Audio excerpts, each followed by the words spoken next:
இந்திரா கிச்சன்லேருந்து இந்திரா நான் பேசுகிறேன். இன்றைக்கி நம்ம என்ன செய்ய போகிறோம்னா, மழைக்கு எதமாக ரேஷன் துவரம் பருப்பில் வந்து ஒரு போண்டா எப்படி செய்யலான்னு வாங்க வீடியோக்குள்ளே போய் பார்க்கலாம். 1 மணி நேரம் ஊற வச்சுக்கோங்க ரேஷன் துவரம் பருப்பு. சோம்பு வந்து ஒரு அரை ஸ்பூன் போட்டுக்கலாங்க. இதில் அரைக்கிறதுக்கு அரைச்சிக்கிட்டு வந்துடலாம்.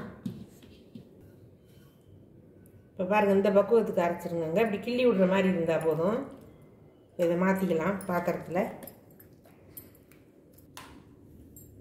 சோம்பு போட்டு அரைச்சிட்டிங்கன்னா நல்ல வாசனையாக இருக்குங்க.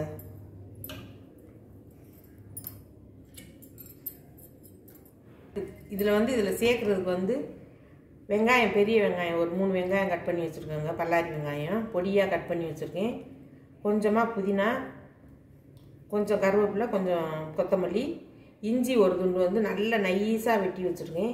ஒரு 2 பச்சை மிளகாய் கட் பண்ணி வச்சுருக்கேன். இப்போ இதை வந்து சேர்த்து இதில் கொஞ்சம் உப்பு சேர்த்து பிசைஞ்சிடலாம். ஃபஸ்ட்டு மாவுக்கு சேர்த்த மாதிரி உப்பு போட்டுடலாங்க.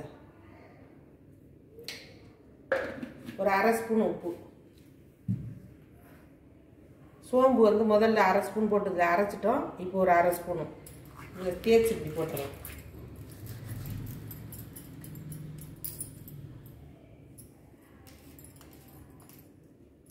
பெருங்காயத்தூள் வந்து ஒரு அரை ஸ்பூன்.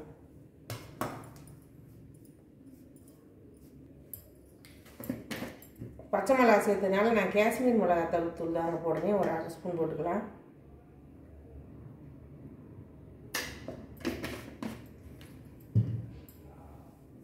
இப்போ இதெல்லாம் சேர்த்து இப்படி கலந்துடலாங்க. இந்த மாதிரி கலந்துட்டு இதில் மாவில் சேர்த்துருங்க. வாசனை செம்ம வாசனை. புதினா, இஞ்சி, பெருங்காயத்தூள் சேர்த்த உடனே நல்ல வாசனை. இப்போ வந்து இதில் வந்து ஒரு 3 டீஸ்பூன் பச்சரிசி மாவுங்க. 3 டீஸ்பூன் அளவு.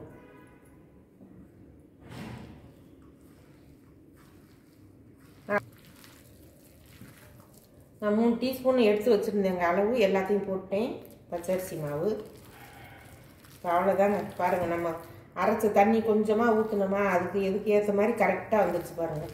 இது துவரம் பருப்பு சீக்கிரம் அரைஞ்சிடுங்க. அது ரேஷன் பருப்பு வந்து ஊறுறதும் சீக்கிரம் ஊறிடும், அரைகிறதும் நல்லா அரைஞ்சிடும். இப்போ வாங்க போண்டா சுட போயிடலாம்.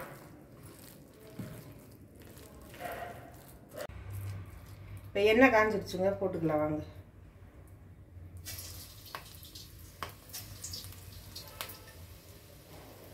இந்த மாதிரி கொஞ்சம் கொஞ்சமாக கிள்ளி விட்டுருங்க.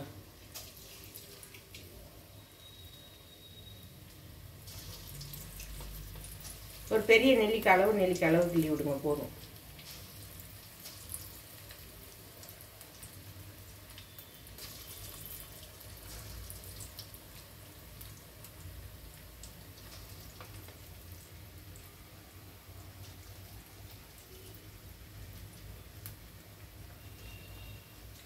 சென்னையிலலாம் மழைங்க, சரியான மழை பெய்யுது, புயல் உருவாகியிருக்குது. இந்த குளிருக்கு ஏற்ற மாதிரி ஒரு டீ போட்டுட்டு, டீயோ காஃபியோ இந்த சூடாக சுட்டு சாப்பிட்டா செம்மையாக இருக்குங்க. இதே மாதிரி நீங்களும் சுட்டு சாப்பிட்டு பாருங்கள். ரேஷன் துவரம் பருப்பில் இந்த போண்டா சுட்டிங்கன்னா அவ்வளோ டேஸ்ட்டாக இருக்குங்க. பாருங்கள், அருமையாக இந்த வேகுது பாருங்கள், நல்லா முட்டையாக. இதை நான் கொஞ்சம் செவக்கட்டுங்க, எடுக்கும்போது காமிக்கிறேன்.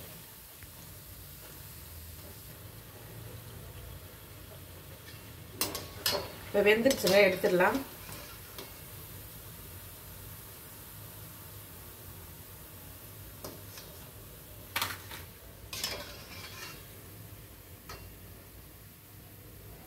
ரொம்பவும் சிவக்க விட வேணாங்க. நல்லா ஒரு வெந்தய கலர் சிம்மில் வச்சு வேக விடுங்க. அந்த மாதிரி வெந்தய கலர் வந்தால் போதுங்க, ரொம்ப கருகி விடாமல். ஆனால் உள்ளே நல்லா சாப்பிட்டா வெளியில் நல்ல முறன்னு சூப்பராக இருக்குங்க.